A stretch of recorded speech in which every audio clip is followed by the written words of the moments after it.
이 작품들을 가지고 우리는 문학 독해를 할 거예요. 그렇게 독해 연습 많이 했지만 계속해야 돼, 독해 연습. 아마 이제 내신 시험 기간 들어가기 전에는 계속 이렇게 처음 보는 작품에 대해서 독해, 처음 보는 작품에 대해서 독해 이렇게 할 텐데 여러분들은 아마 독해가 그래도 조금은 되지 않을까? 이 독해력 기준으로 내가 반을 분리하는 느낌은 있거든요. 뭐 이렇게 둘을 갈라놓고 그런 건 아니고 절대 아니고 독해력이 그나마 되는 친구들 내 기준에 이 정도는 할 수 있겠다. 그렇게 나눈 거니까 오해하지 마세요. 성적으로 나눈 것도 아니야. 자, 근데 이 독해는요, 사실 성실성 여부인데, 자, 우리가 독해라는 단어부터 좀 해석을 한번 해보자. 뭐가 독해니? 그래. 읽고 해석, 이해하는 거야. 해석은 뭐 영어 해석하는 것도 아니고, 그치? 물론 해석도 이해에 들어가겠지만, 근데 그렇게 하는 힘은 무슨 힘이라고? 독해력이라고 하잖아. 여러분들 국어에서는 독해력이 그렇게 필요하다고 해놓고서는 우리 패턴 잘 생각해보자. 여러분들을 그냥 읽고 문제 풀러가니 읽고 이해한 다음에 문제 풀러가니 자 1번 패턴 2번 패턴 여러분들 읽고 문제 푼다 1번 읽고 이해하고 문제 푼다 2번 다 어떤 패턴이 많어? 1번이야 2번이야 그게 그건 것 같아? 이해가 되는데 이해가 되는데 그럼 그래 그럼 독해력 측정하는 건데 이해는 그때그때 달라요? 그럼 안 돼 그게 뭐야 그러면 그냥 이렇게 해갖고 홀짝 하는 게 낫지 안 그래? 아니면 그냥 이렇게 뭐 찍는 게 낫지 얘들아 독해력이 흔들리니까 그런 거야 읽고 이해가 되는 경우도 있어 그냥 떠먹여 줄 때 근데 이러지 않으면 어려우면 독해가 안 되지 안 돼 그러니까 독해력은 결국 여러분들 적합한 독해 방법이 몸에 체화돼야 돼요 체득돼야 돼요 이거 연습해야 돼 계속 연습하는 거야 연습 그럼 뭐가 이해인데 일단 읽고 이해하는 건 도대체 뭔데 그 이해를 또 정리 한번 해보자 뭐가 이해하는 거지 understand 알겠어요 알면 이해하는 걸까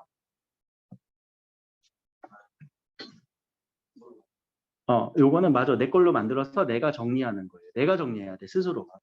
그리고 내가 요약할 수 있어야 돼요. 누구의 말로? 자신의 말로. 더 중요한 거. 이것까지 하면 끝판왕이긴 한데 요걸 요구하진 않을 거야. 자기 예시를 들면은 그러면 이해한 거예요. 문법 같은 경우는 예시 쓸 수도 있지. 자기 예시 쓰는 순간 이미 국외음악 다 예시 들 수 있니? 국외음악 기억나? 국외음악의 예시. 굳이 그거 봐 그럼 이해했네. 끝. 이렇게 예시를 가지고 측정을 할 수도 있단 말이야. 예시가 안 나오면 아직 이해가 전인가? 이렇게 또 판단할 수 기준이 되기도 해요. 근데 이것까지는 바라지도 않아. 뭐 하라고? 스스로가 정리하고 요약해. 근데 저랑 해야 되는 거는 무슨 독해야? 문학 독해를 할 거거든요. 그럼 문학 독해는 뭘 이해하라는 거야? 뭘 정리하라는 거야? 뭘 요약하라는 거야? 그것을 가지고 저랑 이 부분에 대한 개념을 좀 형성시키고 난 다음에 문학에서 그럼 뭘 읽어내야 되는지 그 부분을 한번 봅시다. 자, 그 전에 자, 50작품인데요. 작년에 제가 요 작품으로 방학 동안에 한 4주인가 5주인가 그때 수업을 해갖고 작년에 한 2개 빼고 다 했어요.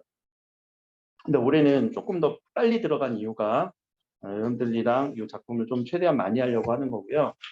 지금 학교 관계없이 여러분들 1학년 과정에서 볼 수 있는 작품들 물론 학교마다 작품들이 조금 다르겠지만 주요 작품들만 밑줄을 좀 쳐볼게요. 제막매가 배울 거고 경민은 이미 배웠고 다시리도 배울 수 있고요. 의고는 이미 배웠고 송인이라고 하는 한시도 여러분들이 좀 배웠고 1페이지 책 교재 여러분들 학교 등원할 때는 그 2권 다 갖고 와야 돼. 한 권은 수업하고 나서 복습하고 한 권은 집에 가서 문제 풀고 이렇게 알겠죠? 자, 용비어청 같은 경우는 문학작품으로도 보겠지만 여러분들 중세국어에서 볼 가능성도 있습니다. 볼 거고 그리고 1학년 과정에서는 여기 동짓달 기나긴 밤인데 여기 좀 인쇄가 잘못됐네. 동짓달 기나긴 밤 이거는 새 학교 다 나와요. 뭐 몇 번을 가를 것 거 송민고, 경민고에서 나오지? 그리고 여기 관동별곡은 의고에서 나와요. 이거는 의고 거고. 광동고는 요 가사는 안 나옵니다. 1학년 때에서는. 자, 그리고 리마, 온마 학원을 뭐 이 정도. 두더비 파리를 물고 창내고자 이 정도가 1학년 과정에서 교과서에 실렸거나 혹은 꼭 공부를 해야 되는 작품인데 1학년 거를 그러면은 이 정도만 넣으시지 왜 50개나 넣어갖고 그래요? 라고 하시는 분들은 자, 이제 2학년 버전이에요. 2학년이 되면 여러분들이 문학을 한 학기 동안 배운다는 거 알죠? 광동고랑 경민고는 2학년 1학기 때 문학 한 학기 동안 배워요. 중간기말 다 문학에서만. 의고 같은 경우는 2학기 때 배워요. 자, 그럼 2학년 버전으로 한번 해볼게요. 2학년 버전에서 나오는 작품들이에요. 나오는 작품들. 2학년 기준에서 나오는 작품들.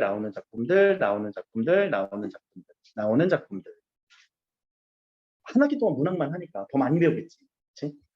자, 2학년 때 배우는 작품들. 성산문은 다 나오고, 개랑도 나오고, 황진이의 시도 나오고, 10년의 경영하러 나오고, 도산 12곡 중에 한 편 나오고, 상춘곡 나오고, 규원가 나오고.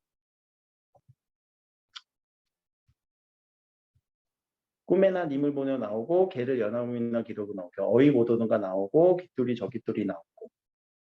이 정도? 엄청 많이 나오지? 2학년 때는 폭발적으로 늘어나요. 이거 그러면 2학년 때 가서 공부한다고? 안 되지. 지금 2학년들도 작년에 이거 고전 문학 할 때 좀 열심히 해둘 걸 이라고 후회를 많이 하더라고. 자, 그러면 그 외적인 거는 안 배워도 되냐? 아니에요. 이런 친구들이 다 어디서 나오냐면은 선택지에서 나와요. 1번부터 5번 선택지에서 같은 주제, 같은 표현법으로 쓰인 시를 찾으세요라고 하는 그런 걸로 나오는데 적어도 한 번씩은 나왔던 것들 다 실어놓은 거예요. 원래 이거 100편 아니고 106, 저 같은 경우는 100편이었고 50편이 아니라 저 같은 경우는 100편, 스문생 교재는 106편이었거든. 그걸 줄인 거야. 이만큼 줄였어. 그러니까 이거는 꼭 하고 넘어가자라는 말로 작품에 대한 얘기를 설명을 했고요. 자, 그럼 저랑 이제 문학 독해에서 도대체 어떻게 정리하고 요약하는지 그 부분부터 좀 잡고 갑시다. 넘어가서. 독해를 한다는 거는 그럼 주제를 찾아내야 되거든. 그치? 읽어내야 되거든. 그럼 시의 주제는 뭐라고 볼 수 있을까? 시의 주제 어떻게 찾을 거니? 시의 주제 찾으세요라고 한다니. 응? 시의 주제. 그냥 읽으면 느껴져? 제목을 통해서 우리가 미리 파악을 해볼 수가 있지. 그럼 이건 한번 해보자. 남신이주 유동 박시봉방이라는 제목. 남신이주 유동 박시봉방이라는 시의 제목이 있거든. 백석 시인. 아닌 것 같아? 남신이주 유동 박시봉방. 무슨 맞아, 제목이 그래. 남신이주 유동 박시봉방.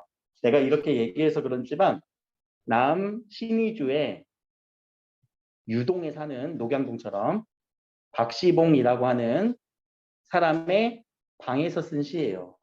이거 제목을 통해서 주제 찾을 수 있어? 무슨 주제가 느껴지는데?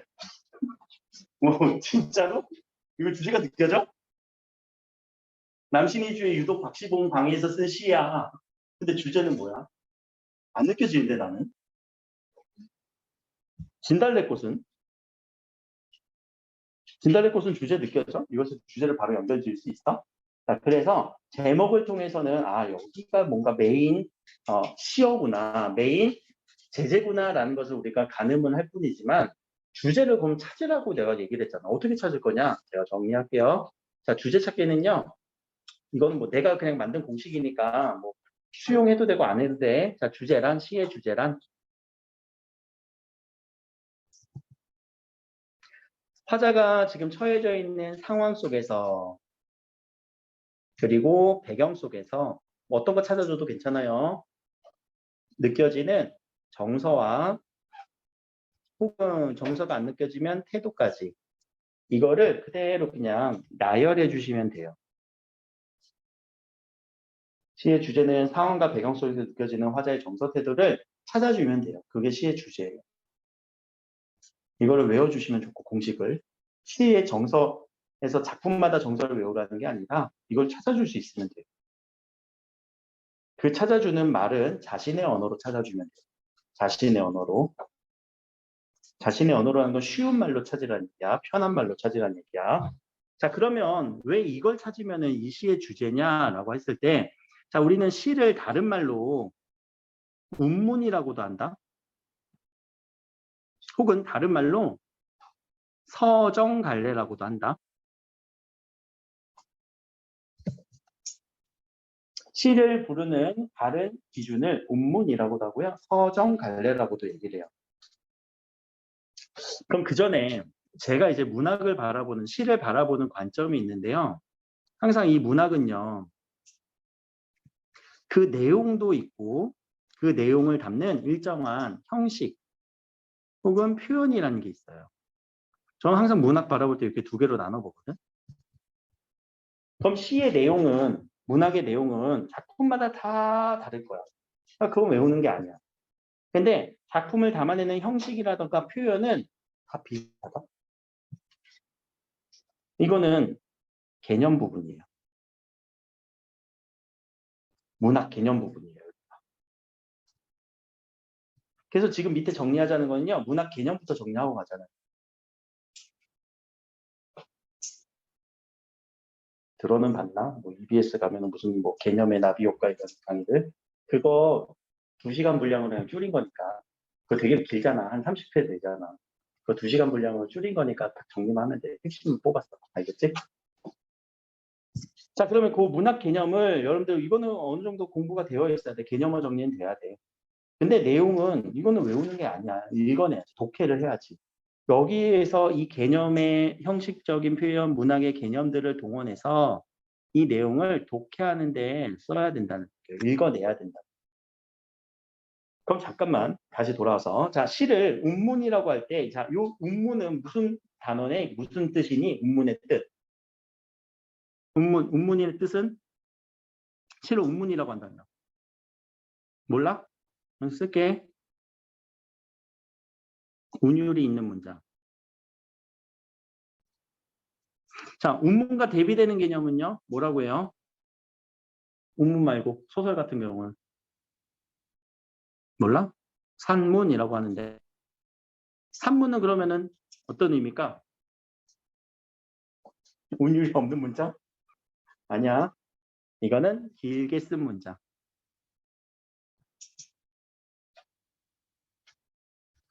이 문자가 문장이고 문자가 운율. 운율이 있는 문장 운문 그걸 주로 시라고 얘기를 하지. 산문은요. 이 산자가 해산하다, 흩어지다라는 뜻이에요. 그래서 문장을 흐트러뜨려서 길게 쓸 때 우리가 길게 쓴 문장을 산문이라고 표현을 한다고. 그러면 자 제가 지금 책 얘기했던 요 운문과 산문이라고 하는 측면은 앞에서 문학을 바라볼 때 내용적인 측면에 들어갈까? 형식적인 측면에 들어갈까? 운율이 있는 문장이래. 운율이 있는 형식으로 쓰래. 형식 표현에 들어가는 시의 관례적인 특성이고 자 왼쪽에 서정이라고 하는 뜻도 한번 해석해보자. 자 서정은 내가 여러 번 얘기했던 것 같은데 서정 무슨 뜻이니? 서정. 서정은 무슨 뜻이야? 무슨 단어의 의미야? 서정갈래래 시를. 서정갈래라고 하는 건 알고 있어? 들어봤어? 안 들어봤어? 교과서 여러분들 그 교과서 갖고 있는 교과서 그 보자. 아니라고 얘기를 했으니까 보여줘야지.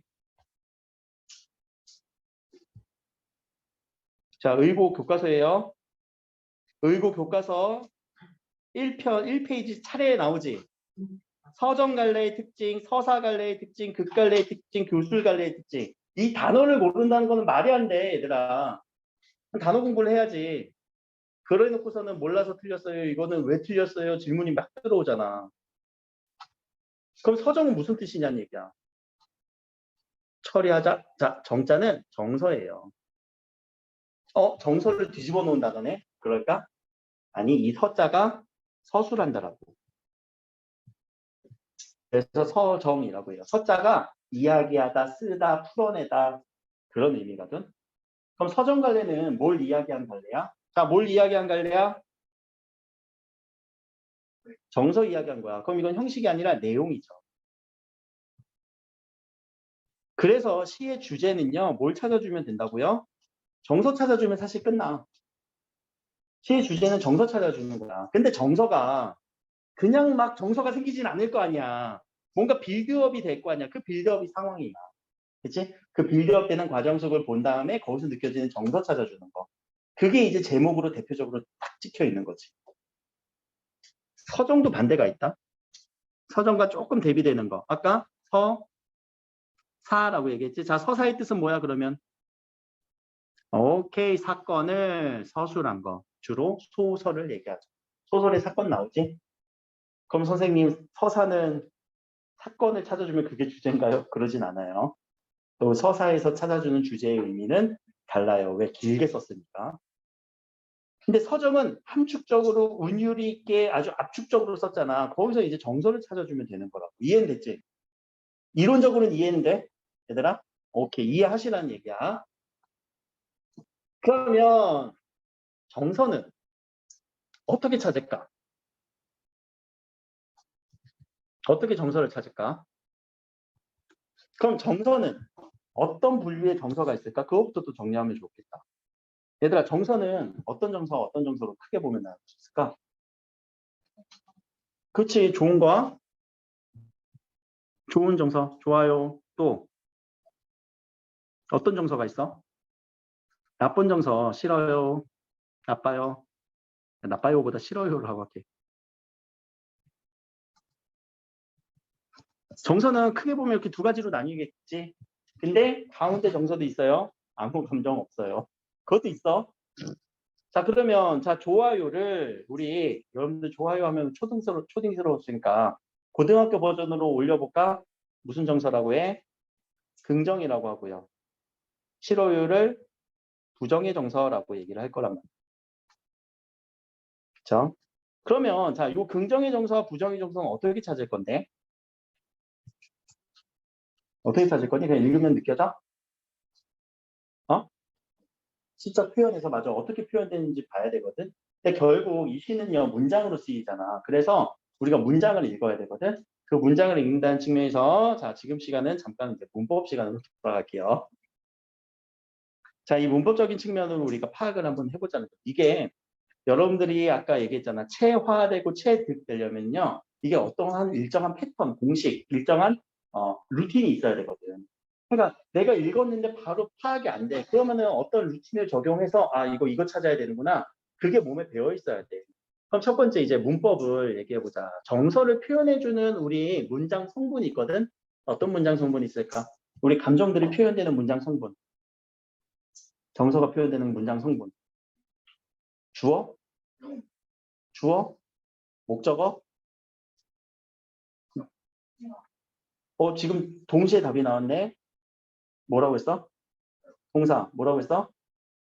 서술어. 문장 성분이라고 했으니까 뭐가 더 맞는 거니? 그냥 서술어가 더 맞지.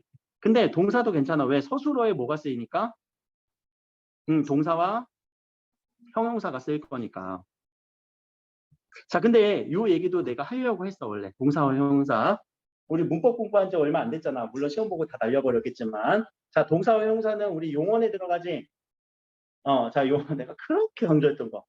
용언에는 내가 말하기 도 쑥스럽다. 어간과 어미로 나뉘어지지. 자, 이 어미가 활용이 되면서 성질일 때 어떤 전성 어미가 있어? 어떤 전성 어미가 있어? 세 가지 전성 어미. 응? 명사형 전성 어미까지는 내가 얘기해 줄게. 나머지 두 개. 관형사형 전성 어미, 부사형 전성 어미가 쓰이면 무슨 어가 돼? 관형어가 될 거고 부사어가 될 거예요. 자, 이 친구들을 우리는 수식어라고도 얘기를 해요. 문법적으로 막 엄격하게 얘기도 안 할 거니까. 그러면 뭘 찾아주면 된다고요? 서술어, 수식어 찾아주면 된다고요. 어디에서? 시에서. 그러면 시에 있어서의 정서가 느껴질 거라. 예를 들어보자. 자, 밤이라고 하면은 얘들아 이거는 긍정일까 부정일까? 밤. 모르겠어? 모를 수도 있고 대부분은 뭐 부정으로 생각을 하기도 해. 왜? 깜깜하잖아요. 라는 이런 심상들 때문에. 근데 앞에 내가 꾸며줘 볼게. 평화로운 밤이에요. 기본형 평화롭도의 관용사용천사음이 활용 문법 시간이냐 문학 시간이냐. 자 아무튼 이렇게. 그러면은 자 요 밤은 얘들아 긍정이야 부정이야? 긍정이겠지. 매우 긍정이지. 아니야 근데 나 추운 밤이야 라고 한다면 일단 완전 부정이 되지. 자 우리가 여기서 하나 봤네요. 적어도 이 명사 자체로는 어떤 의미가 형성돼 형성이 안 돼? 형성되지 않아요. 명사에 집중할 것이 아니라 어디에 집중하자고? 서술어, 수식어에 집중을 하셔야 그 정서 찾는데 조금 더 표현이 될 거란 말이야. 찾아가는데 도움이 될 거란 말이야. 자, 그래서 그런 서술어와 수식어들이 이런 식으로 긍정적인 단어로 쓰이는 경우가 있어요. 근데 긍정 말고도 낙천적으로 쓰이기도 해. 낙천 혹은 낙관 이런 단어들로 쓰여도 아 긍정이구나 좋구나 혹은 어떤 대상을 너무 좋아라고 예찬하기도 해. 칭찬 많이 해주는 거 예찬. 그리고 어떤 대상에 대해서 기원하는 바람, 마음 또는 소망 이런 것들도 다 긍정적으로 좋다라는 감정이 느껴지지. 확신도 하면 더욱 좋지. 나는 믿습니다. 우리가 다시 만날 것을 믿습니다라는 이런 확신들. 다시, 응? 확신은 그러면 부정이 될까? 아니 그러니까 확신이 그 싫은 걸 확신하면 당연히 싫은 거지. 만날 거라는 확신. 그건 부정. 그 내용적인 측면에서는 부정. 알겠지? 자, 이런 확신 말고 부정은 체념하면 어떠니? 단념하면 어떻게 되니? 너무 부정적이지? 체념하는 순간 끝이에요. 단념하는 순간 끝이에요. 난 그렇게 생각하거든. 너무 사람들이 일찍 판단을 해버려. 일찍 체념을 해버려. 그럼 아무것도 안 일어나. 아무것도 안 변화. 자, 비판. 문제점 제기하는 것도 문학에서는 좀 안 좋은 감정이 들어가겠지. 혹은 자 냉소라는 단어도 알아야 돼. 냉소적이다. 무슨 단어니? 냉소. 차가운 웃음이라는 건데 비웃는 거예요. 남한테 냉소적일 때 비웃는다라고 해요. 그것도 안 좋은 거지? 근데 그 웃음이 자기한테 오면은 자조라고 하거든요. 무슨 뜻일까? 자조. 자기 조롱. 자신을 조롱하는 거예요. 그 비웃음이 나한테 난 이거밖에 안 되지. 그래서 막 자조적이고 체념적이고 막 이런 태도들 되게 안 좋은 거잖아. 플러스 회의까지. 자, 이때 회의는 의심을 품는 거. 잘 될까? 내가 한다고 해서 잘 될까? 이런 회의적인 태도. 자, 그런 것들이 우리가 어떤 긍정의 정서냐 부정의 정서냐 이런 어휘들이 바로 처리가 돼야 돼. 어디에서? 선택지에서. 타자는 체념하고 있다. 그럼 체념하는 단어들을 빨리 찾아줘야지. 체념하는 부분들을 빨리 찾아줘야지. 그치? 자, 근데 하나의 감정, 우리 연민이란 감정들은 좀 다시 정리를 한번 해보자. 연민. 얘들아, 이 연민은 어떤 느낌이니? 연민은. 연민한다. 동정하는 거예요. 동정은 조금 더 이거는 이제 한자어니까 불쌍해라는 거지. 자, 이 불쌍한 감정은 좋은 감정일까? 좀 안 좋은 감정일까? 안 좋은 감정이긴 해요. 그런데 그 연민하는 대상과의 거리는 가까워요. 그 대상을 너무 가깝게 느끼기 때문에 그 동정하거나 안타까움을 느끼는 거거든. 그 연민의 감정이 그래서 복잡해요. 연민은 그냥 안 좋다라고만 처리하는 게 아니라 그 대상을 그래도 충분히 가깝고 이해하니까 동정하고 불쌍히 여기는 거야. 예시로 내가 이런 예시 가끔 들었는데 자, 요 사람이 있어요. 요 사람이 이번에 시험에서 100점 맞았대. 근데 OMR 카드 실수를 해서 빵점 처리가 됐대. 이렇게 문질렀나 봐. 몰라. 예시로 든 거야. 실제 사례 아니야. 그런데 그 친구가 내 절친이야. 그럼 여러분들의 감정은? 있어. 야, 절친이야. 그게 찐친이긴 하지. 근데 절친이야. 가까운 사람이야. 안타깝지?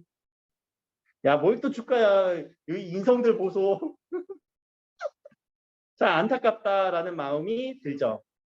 연민의 감정이 들어. 왜? 이 사람은 나랑 어떤 관계니까? 가까운 거리니까. 자, 근데 반대로 얘가 나랑 앙숙이야. 앙숙인데 똑같은 상황이야. 그럼 여러분 속마음. 자, 가감없이 얘기해봐. 나이스 개꿀. 안 그러 다 그러지 않니? 얘는 죽여야 되는 놈, 넌 죽어 이런 놈인데 빵점 처리됐다고? 그래? 이런 느낌이잖아. 그치? 연민은 여기에 있는 감정이라고요. 그러니까 연민 처리할 때 우리 가끔 나눠서 물어보기도 해. 대상에 대해서 안타까움을 느낀다. 근데 대상과 가깝다. 이렇게 물어봐도 맞는 거야. 그치? 요 감정 처리할 때 요 연민을 좀 주의해서 해야 되고 또 성찰이라는 태도도 있어요. 성찰. 얘들아, 성찰이라는 거는 항상 좋은 걸까? 아니요, 이건 가치 중립적이야. 성찰해서 내가 반성을 하면은 좋은 거지만 성찰했는데 자조로 빠지는 경우도 있어요. 성찰해도 난 역시 안 되나 보다. 이러면 좀 부정적인 감정으로 갈 가능성이 있겠지. 자, 그리고 성찰이랑 비슷하게 또 회상과 회고라는 게 있어요. 회상, 회고. 과거를 회상했다. 과거로 돌아갈 때. 성찰도 과거로 돌아가지만 자신을 과거로 살펴보고 또는 현재의 자신도 성찰할 수 있어요. 비슷하지만 좀 다른 느낌의 단어들이에요.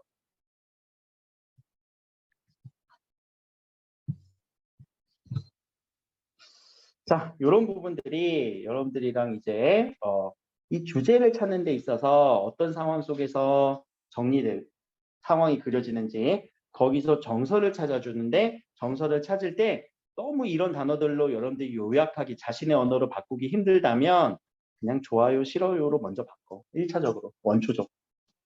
자, 그럼 주제를 찾으러 한번 가봅시다. 자, 주제 찾으러 뒤편에 있는 한 20페이지까지 쭉 넘겨야 될 것 같은데 황조가 18페이지에 있다. 다른 거 보지 마시고요. 딱 여기 한글로만 보세요. 한글.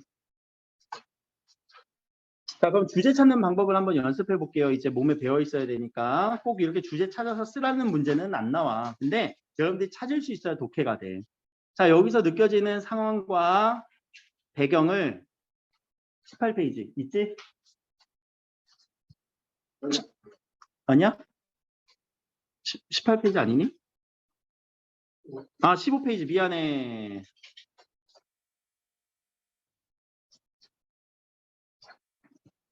15페이지 3번 해주걸요. 자, 여기서 느껴지는 상황과 배경을 정서와 태도를 밑에 느껴지는 대로 여러분들이 그냥 단답형으로 한번 써보세요. 어떤 상황 단답형. 정서, 태도, 어떤 정서, 어떤 태도, 단답형. 단답형을 한번 써보세요.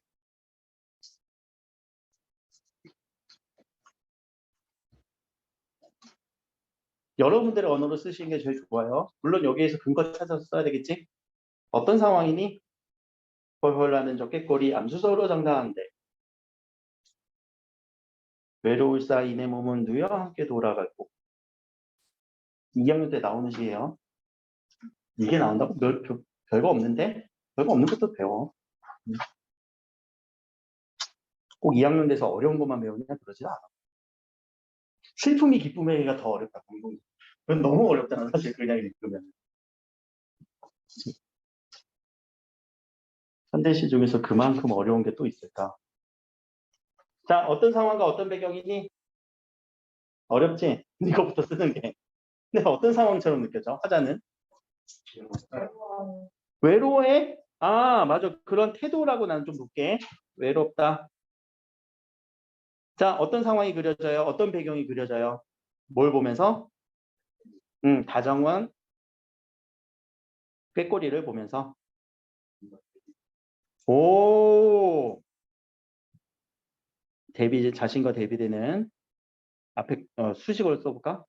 자신과 대비되는 다정한 꾀꼬리를 보면서 외롭다는 감정.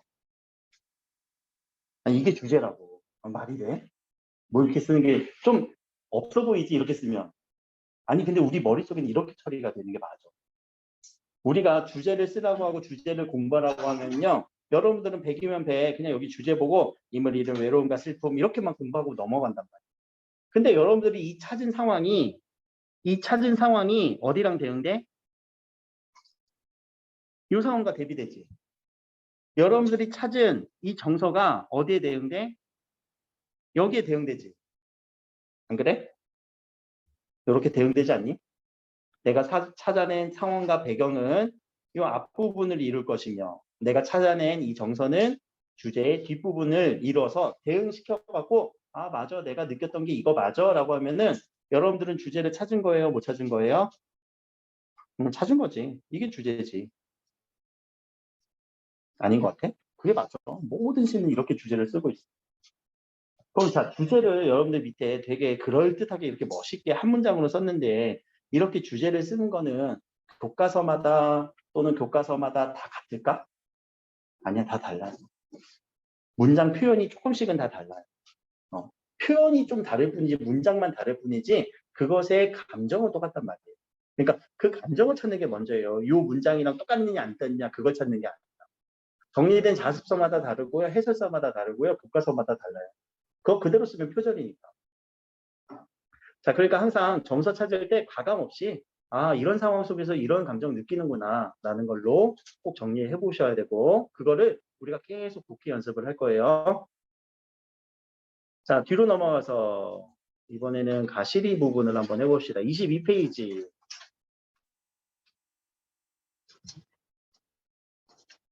의도는 가시리 배웠는데 이거 이해됐니? 정리됐니? 네. 무슨 내용이야? 네?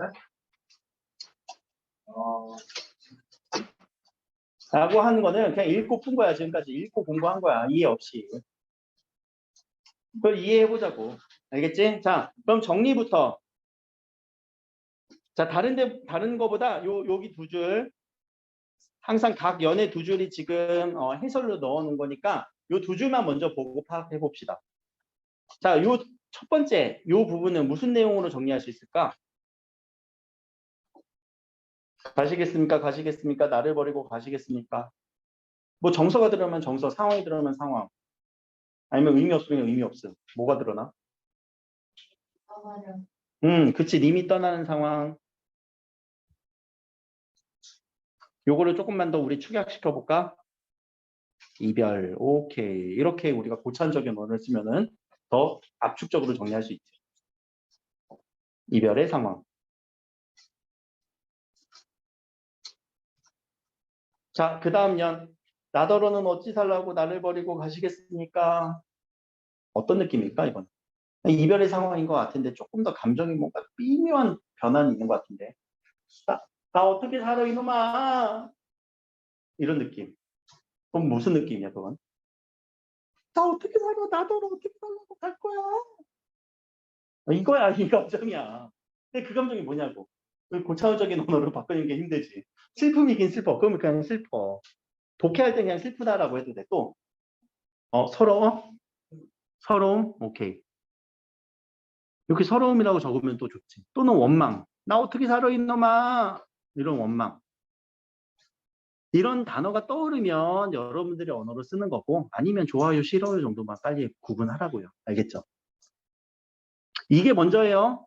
이게 두 번째고. 그러니까 항상 원초적으로 1차적으로 생각해야 돼. 좋다, 싫다. 그 다음에 조금 더 고차원 언어를 쓸 수 있으면 써봐. 이게 어휘력 때문에 그러거든. 여러분들 우리가 어휘력이 다 똑같은 게 아니잖아. 그러니까 이 부분을 쓸 수 있는 어휘력이 있는 사람이 있고요. 아니 힘든 사람이 있어.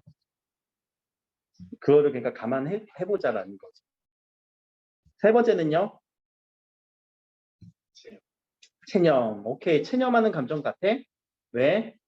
자, 붙잡고 싶은 바람은 있지만 아니야. 두려우니까 나는 체념하고 단념할 거라고. 왜? 님을 밑에. 어떻게 한대요? 보냅니다. 라고 하죠. 자, 그럼 그 이별을 어떻게 한 거예요? 체념했고 또 받아들인 거지. 그러니까 이념을 받아들인다. 이별을 받아들인다. 수용하고 있네요. 이런 태도들까지도 보이네. 자, 마지막 감정은 근데 그렇지. 어떤 소망과 기원. 이라고 하는 내용 정리가 먼저지? 그럼 얘네들을 가지고 주제를 적어 봅시다.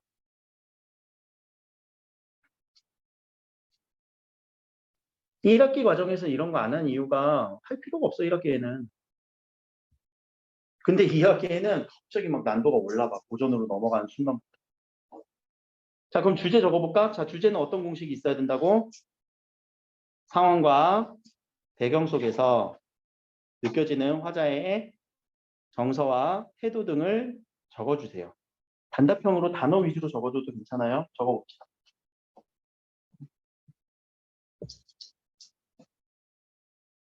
누가 많이 적나 해도 괜찮아. 아니면 누가 간단히 적나 해도 괜찮아. 그냥 내가 적을 수 있으면 그게 답이에요.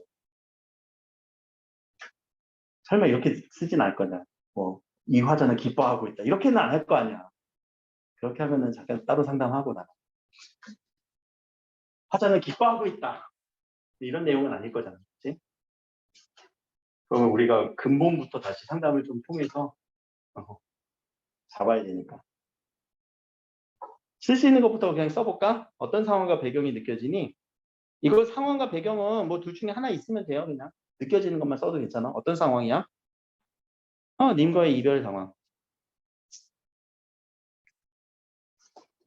여기까지는 괜찮을걸? 근데 이제 정서 태도는 선생님 너무 많은데요? 그 느낌 든 사람. 그래? 그럼 다 써보자. 뭐라고 느꼈어? 원망하고 있고요. 좌절하고 있고요. 체념하고 있고요. 소망하고 있고요. 그치? 자, 그러면 이런 마음들을 그냥 이렇게 써도 우리는 주제 찾은 거 맞아요. 근데 뒤로 가서 이 가시리의 주제를 한번 보자. 너무 간단한데? 이별의 정한. 자, 앞부분은 그 이별하는 상황 맞네. 그럼 뒷부분에 이 정한이라는 단어를 우리는 그럼 처리를 해볼게요. 우리 앞으로 이제 이런 유의 고전은 항상 주제가 정한이라는 단어로 압축이 돼서 나올 거거든. 그럼 이 정한의 뜻은 뭘까? 정자는 감정일 거야. 어떤 감정을 갖는다고? 한이라는 감정을 갖고 있니? 있어? 이번에 중간고사, 기말고사에 한이 안 생겼어? 1학기에 대한 한이 안 생겼어요? 오늘? 생기지 않아? 그럼 무슨 감정이야, 그거는? 한은. 화나는 것도 있지 않니? 그리고 나 같은 경우는 어떤 한이 있냐면은 나는 과거로 뭐 시간 이동을 하려면 난 초등학교 4학년으로 갔어. 그때 가서 꼭 야구를 할 거야. 그 감정은 난 한이라고 생각을 하거든? 그럼 그건 무슨 감정이니? 후회. 후회. 그리고 또 다시 나한테 또 물어본다면 대학교 2학년 때 돌아가서 고백을 안 했을 것 같아. 그건 무슨 감정이야? 후회기도 하고 부끄러움도 있어. 또는 너무 안타까워 내가. 그런 감정들이 있어. 또 뭐가 있을까? 아쉬움도 있고. 자, 그래서 우리 국어에서는, 우리 문학에서는요, 실제로 요 한, 이렇게 마음심자거든요. 여기에 이렇게 쓰인 단어를 한이라고 부르면서 마음에 맺힌 여러 가지들을 한이라고 얘기를 해요. 마음에 맺힌 여러 가지들, 뭔가 맺혀 있는 거. 그래서 우리 문학을 공부하다 보면은 이런 정한, 특히 한의 정서를 많이 얘기를 하거든. 한의 정서를.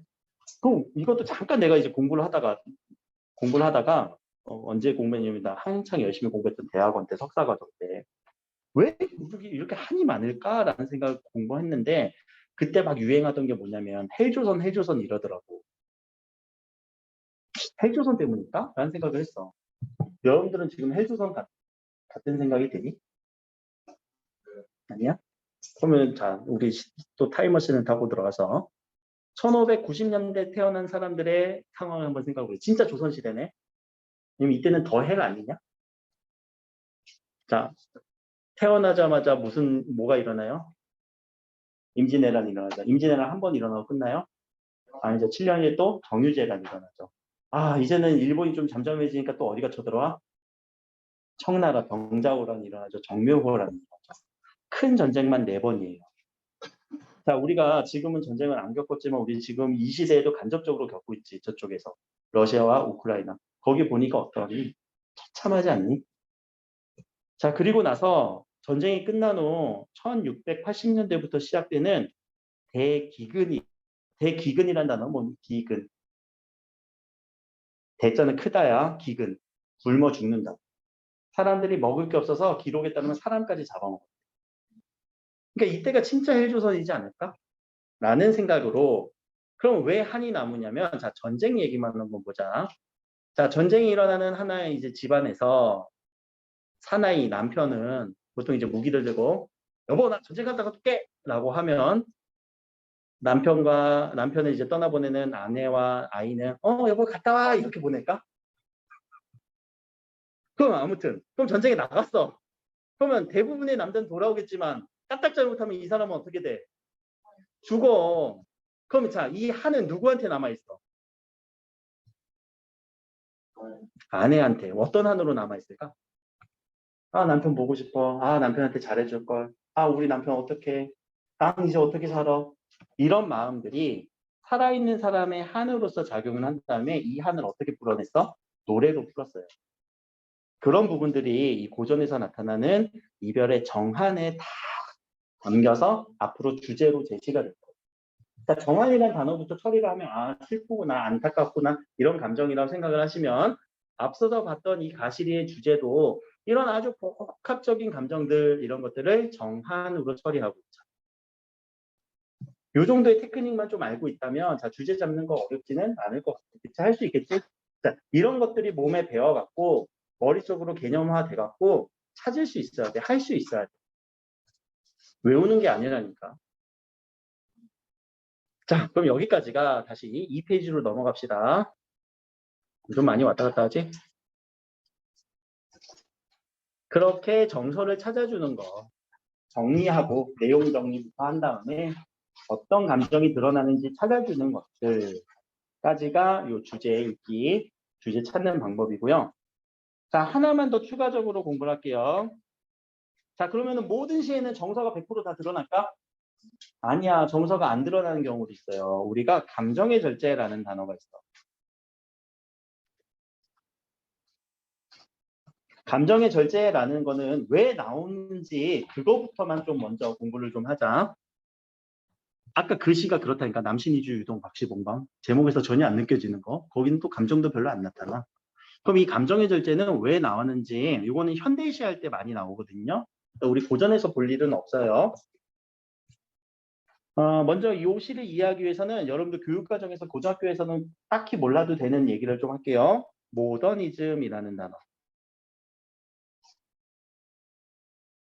우리 끝에 무슨 이즘이라고 하는 이 단어가 있으면은 뭘 나타내 주는 걸까? 휴머니즘 뭐 이런 단어들. 사상, 생각들 오케이. 그러면 자 모던이라는 단어는 무슨 뜻이야? 현대. 그래 현대스러운 생각, 현대스러운 사상. 그 뜻은 세련됨이에요. 세련됨. 그러면 자 현대 이전에 옛날에는 어땠는데 고전에는 어땠는데 그럼 고전의 시의 패턴과 현대 시의 이 모더니즘의 패턴은 도대체 뭐가 다르길래? 모더니즘은 감정의 절제라고도 얘기를 하거든요.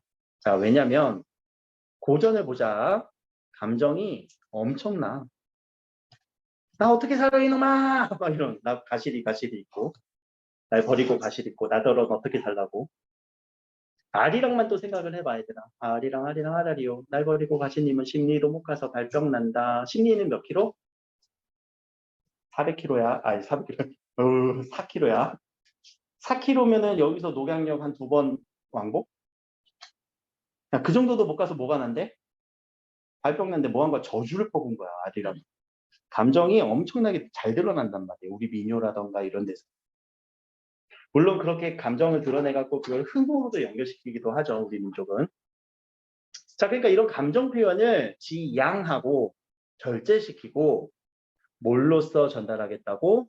이미지로 전달하겠다고.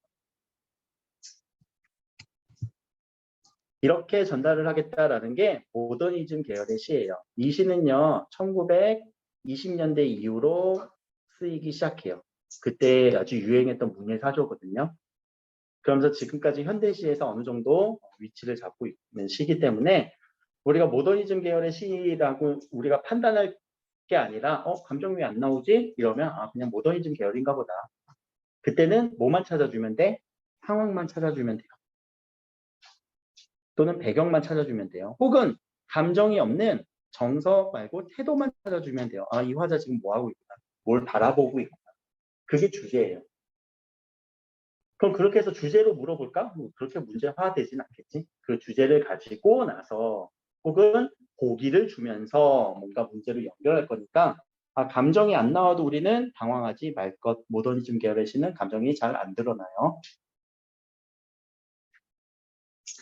자, 요 정도가 우리가 이제 내용을 읽는 부분에서 꼭 알아야 되는 개념이고, 우리 그럼 앞으로 이제 시 작품들을 읽으면서 주제들을 찾으면서 또 뭐 할 거냐? 이제 한 측면을 이루고 있는 표현 형식을 읽을 거예요. 요걸 이제 찾아내는 거예요. 자, 이제 표현 형식으로 들어가기 전에 잠깐만 쉴게요. 2분만 쉴게. 길게는 못 쉬어.